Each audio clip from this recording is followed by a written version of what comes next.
함께 기도하심으로 11월 14일 화요일 매일 예배 시작하겠습니다. 거룩하시고 위대하신 하나님, 오늘도 하나님께서 세상 가운데 살아가지만 거룩한 주님의 말씀으로 다시금 돌아갈 수 있도록 우리를 인도해 주시니 감사합니다. 하나님, 오늘도 우리가 마음을 다하여서 주님을 찬양하고 또 하나님의 말씀을 읽고 예배할 때에 하나님께서 모든 영광 받아주시고 우리가 드리는 이 매일 예배를 통하여서 하나님이 흠양하시는 예배가 되게 하시고 또한 영광 받으시기에 합당하신 하나님께 우리의 마음을 다한 고백으로 정말 성령의 기름 부으심이 충만한 귀한 시간 될 수 있도록 함께 해주시고, 특별히 지치고 상한 마음이 있다면 오늘 우리가 하는 이 매일 예배를 통하여서 회복하게 하시고 치유되게 하시고 정말 마음에 갈급한 영혼들이 하나님의 은혜의 손길을 통하여서 다시금 설 수 있는 귀한 힘과 용기 얻게 허락하여 주시옵소서. 하나님, 우리의 자녀들 하나님께서 지켜주시옵소서. 가정마다 웃음꽃이 활짝 피게 하여 주시고 정말 우리의 삶이 빈곤하고 또 어렵고 고난 가운데 있다 할지라도 우리가 하나님의 말씀을 붙잡고 살아갈 때에 우리 안에 소망이 있음을 믿습니다. 하나님의 살아계심을 우리가 온 몸으로 경험할 수 있는 하나님의 임재하심이 충만한 우리의 가정이 되게 하시고 우리의 자녀 모두가 정말 요셉과 같이 세상에서 준비된 리더가 되게 하시고 아버지, 정말 다윗처럼 하나님 보시기에 기뻐하시는 자가 될 수 있도록 하나님 함께 하여 주시옵소서. 꿈과 비전을 심어주시고 정말 말씀과 기도의 삶을 살아갈 수 있도록 도와주시며 이를 위하여서 부모인 우리가 정말 믿음의 선배인 우리가 모범이 될 수 있도록 도와주시고 우리가 먼저 예배의 자리에 나아갈 수 있는 귀한 은혜를 허락하여 주시옵소서. 아버지, 몸이 아픈 분들에게 주님께서 찾아가 주시고 만져주시고 아버지 치유하여 주시기를 간절히 소원합니다. 마음에 상처가 있거나 또 근심이 있거나 평안이 없을 때 우리 하나님께서 주시는 참된 평강이 아버지 그 마음을 사로잡게 허락하시고 성령 하나님께서 그 마음을 위로하시며 그 마음에 기쁨과 감사가 끊이지 않게 하시고 무엇보다 이 세상의 소망이 아닌 영원한 소망 대신 우리 주님을 바라보며 나아갈 수 있도록 우리 모두의 믿음을 주님께서 붙잡아 주시옵소서. 오늘도 예배 가운데 함께 하실 것을 믿고 감사하며 예수님의 이름으로 기도합니다. 아멘. 찬송가 384장 함께 하시겠습니다.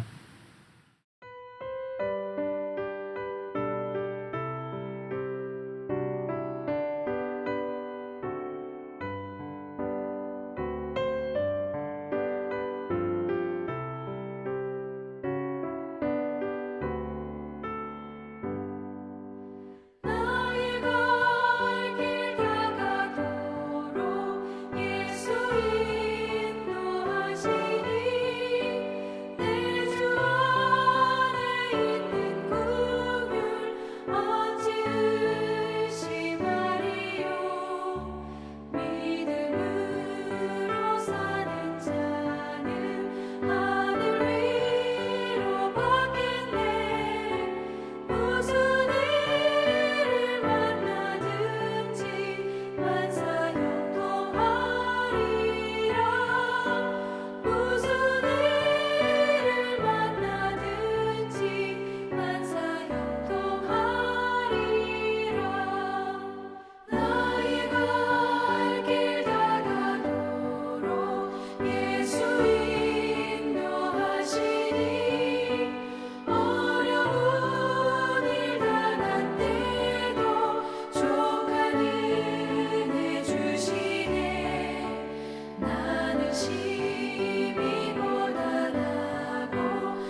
함께 본 말씀은 어제 말씀에 이어서 잠언 16장이고요. 20절부터 33절 마지막 절까지 말씀드리겠습니다. 우리 늘 해왔던 것처럼 함께 말씀을 읽도록 하겠습니다.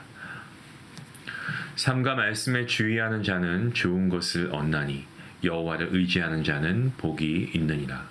마음이 지혜로운 자는 명철하다 일컬음을 받고 입이 선한 자는 남의 학식을 더하게 하느니라. 명철한 자에게는 그 명철이 생명의 샘이 되거니와 미련한 자에게는 그 미련한 것이 징계가 되느니라. 지혜로운 자의 마음은 그의 입을 슬기롭게 하고 또 그의 입술에 지식을 더하느니라. 선한 말은 꿀송이 같아서 마음에 달고 뼈에 양약이 되느니라. 어떤 길은 사람이 보기에 바르나 필경은 사망의 길이니라. 고되게 일하는 자는 식욕으로 말미암아 애쓰나니 이는 그의 입이 자기를 독촉함이니라. 불량한 자는 악을 꾀하나니 그 입술에는 맹렬한 불 같은 것이 있느니라. 패역한 자는 다툼을 일으키고 말쟁이는 친한 벗을 이간하느니라. 강포한 사람은 그 이웃을 꾀어 좋지 아니한 길로 인도하느니라. 눈짓을 하는 자는 패역한 일을 도모하며 입술을 닫는 자는 악한 일을 이루느니라.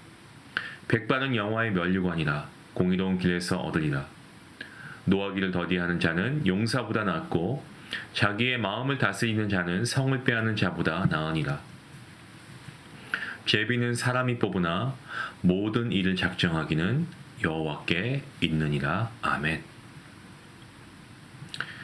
오늘 우리도 믿음으로 항상 고백하는 것처럼 오늘 말씀 앞에서 우리가 먼저 하나님께 이런 믿음의 고백이 있으면 좋겠습니다. 나는 예수 그리스도의 십자가의 보혈로 은혜받은 구원받은 하나님의 자녀이고 성도입니다. 여러분, 우리가 이러한 믿음의 고백을 할 때마다 하나님의 은혜에 감사하지 않을 수가 없습니다. 그리고 우리는 이 사실을 분명히 믿죠. 하지만 우리가 이 세상에 있다 보니까 이러한 불완전한 세상, 정말 깨어져 있는 세상, 정말 모든 것이 어그러져 있는 그러한 세상 가운데 우리가 살아가기 때문에 사실 우리가 영원한 하나님 나라에 들어갈 때까지는 우리가 이 세상에 거해야 되는데, 그래서 때로는 우리가 세상의 방법을 택할 때도 있음을 우리가 고백할 수밖에 없죠. 그러니까 우리가 믿는다고 하지만 늘 하나님의 방법, 하나님의 뜻대로 살기보다는 세상적인 방법, 어떤 세상의 이치, 더 편하고 쉽게 느껴지는 것을 우리가 따라가는 경우들도 많이 있습니다. 하지만 성경은 분명하게 말씀합니다. 우리는 하나님의 거룩하심을 닮아서 정말 거룩해야 한다라고 성경은 말씀하고 있죠. 사실 어떻게 보면 말씀한다라기보다 성경은 명령하고 있습니다. 거룩하라라는 이 명령은요, 세상과는 다른 방법으로 살아가야 한다는 그러한 말과 동일한 의미입니다. 때문에 성도는 세상 속에 살아가지만 세상의 방법이 아닌 하나님의 방법으로 살아가야 할 줄로 믿습니다. 왜 그렇습니까?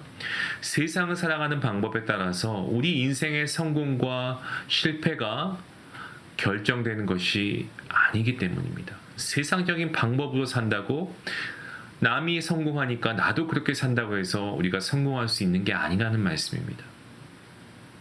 세상적인 방법, 어쩔 때는 더 쉬워 보이고 어떨 때는 내게 더 유익이 되는 것처럼 보일 수 있지만, 더 쉽게 성공하는 것처럼 보일 수도 있지만, 여러분, 그러한 성공은요 금방 무너지고 맙니다.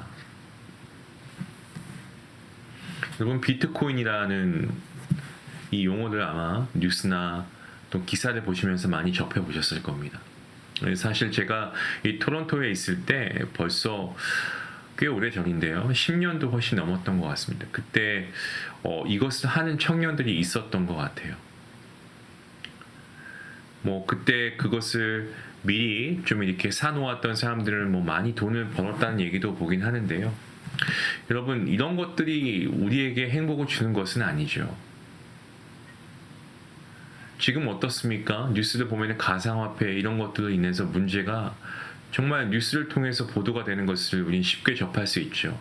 그러니까 쉽게 돈을 벌려고 빚을 내어서까지 가상화폐에 투자했던 많은 분들은 한순간에 정말 그 주식이 폭락한다라고 하는데, 그러한 해프닝으로 인해서 심심치 않게 어려움을 당하는 경우들을 많이 듣습니다. 세상적인 방법으로 쉽게 돈을 벌고 돈을 벌면 돈이 많으면 행복한 것으로 착각하고 그러한 돈을 추구하다 보니까 삶이 무너져 버리는 것을 우리는 경험하기도 하고 또한 주변인들을 통해서 우리가 보기도 합니다. 잠언서 말씀은 지혜자와 우매자에 대해서 말씀하고 있죠. 이 지혜자는 어떠한 자입니까? 세상의 방법과는 다른 방법으로 세상을 살아가는 자 아니겠습니까? 자, 그런데 제가 앞서 말씀드린 대로 우리가 하나님의 자녀임에도 불구하고 우리가 세상에 살아간다는 거죠. 그래서 세상의 어떤 방법을 따라갈 때가 있습니다. 그러면 우리가 세상을 살아가는 우리가 지혜자로 살길 원하는데 세상에 살아가는 지혜자로서 어떠한 방법을 취해야 하냐? 오늘 본문은 그 말씀에 대한 답을 우리에게 주고 있습니다. 먼저 악에서부터 떠나 살아가야 한다라는 거죠. 그게 바로 지혜자의 삶입니다. 그게 바로 지혜자가 세상을 살아가는 방법입니다. 콩 심은데 콩 나고 파 심은데 팥 난다라는 속담이 있듯이 악을 심는 사람은 악을 거두게 되고요. 정직을 심는 사람은 정직을 거두는 것이 이것은 당연합니다. 오늘 말씀은 아닙니다만 어제 본문 말씀 중에 17절 말씀에 이런 말씀이 있었죠. 악을 떠나는 것은 정직한 사람의 대로이니 자기의 길을 지키는 자는 자기의 영혼을 보전한다라는 말씀입니다. 하나님께서는 우리 각자가 심은 것을 거두시고 자기의 행위대로 열매를 먹도록 그렇게 하나님이 정하셨습니다. 때문에 악을 심는 자는요, 악의 열매를 맺을 수밖에 없고 그 악을 먹을 수밖에 없습니다. 자, 반면에 정직을 심은 사람, 정직의 열매를 통해서 그 열매를 맛볼 것입니다. 형통하게 될 것입니다. 여러분 사무엘상을 보시면 다윗을 쫓던 사울과 그의 부하들 이 광야 앞에 이 하길라 산지에서 진을 치고 잠이 들었습니다. 그때 다윗은 사울의 목숨을 취할 수 있었습니다. 분명 그리할 수 있었습니다. 하지만 사울의 머리맡에 있던 창과 물병만을 가지고 가죠. 이후에 다윗은 잠이 깬 사울에게 멀찍이 떨어져서 외칩니다. 뭐라고 외칩니까?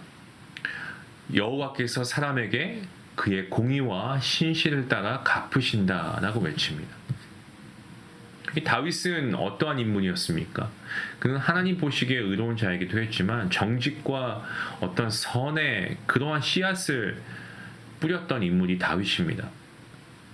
그래서 이러한 다윗은 하나님의 은혜를 입었고 이스라엘의 왕이 되었습니다. 반면에 동시대를 살았던 이 사울은 어떻습니까? 자기의 욕심을 따라 다윗을 죽이려고 했습니다. 결국 그는 길보아 산에서 블레셋과의 전투 중에서 그는 전사하고 맙니다. 사랑하는 성도 여러분, 악에서 떠나야 됩니다. 정직을 심으시고 선을 심으시고 그리고 그 열매를 맺고 살아가는 여러분이 될 수 있길 바랍니다. 오늘날 대부분의 사람들은 자신을 높이기 위해서 드러내길 좋아합니다. 요즘엔 자존감이라는 이러한 말을 방송에서도 많이 사용하는데요. 자존감이 낮은 것보다 높은 것이 좋다라고 저도 생각합니다. 하지만 이 자존감이 너무 높으면 자만하게 되는 것 같습니다. 자기 스스로 높이고 자기를 나타내는 것, 요즘 젊은 세대들이 참 좋아하는 것 같은데요. 높은 자리에 앉기를 즐기고 다른 사람들이 자기를 높여주기를 원합니다. 때로는 자신을 나타내기 위해서 거짓말, 어떤 술수를 사용하는 것까지도 아주 서슴지 않습니다. 자, 그런데 오늘 본문 말씀 우리가 보면서 깨닫게 되는 게 있습니다. 마음이 지혜로운 자는 명철하다 일컬음을 받는다라고 21절 말씀에 말씀하고 있는데요. 이 말씀을 역시 어제 본문이었던 18절 말씀과 연결해서 보면은 이 교만과 거만은 결국 패망과 넘어짐을 가져온다라고 교훈하고 있습니다. 명철한 자는 그렇게 하지 않는다는 거죠. 여러분이 사탄이 원래는 하나님 앞에 하나님을 섬겼던 천사였던 것을 우리는 알고 있습니다. 그가 하나님의 자리를 탐냈습니다. 그리고 그는 교만했고요. 그 결과 어떻게 되었습니까? 타락했고 하나님을 섬겼던 천사가 하나님을 대적하는 마귀가 되어버렸습니다. 여러분, 우리 이것을 기억해야 합니다. 때문에 우리가 항상 겸손해야 하는 것도 바로 그 이유가 거기에 있는 겁니다. 그러니까 세상의 방법을 통해서 스스로 높아지려고 하는 것보다 조금 느리게 보이는 방법이지만 자신을 낮추고 겸손하게 살아가는 겁니다. 이 마음이 지혜로운 자가 겸손한 자입니다.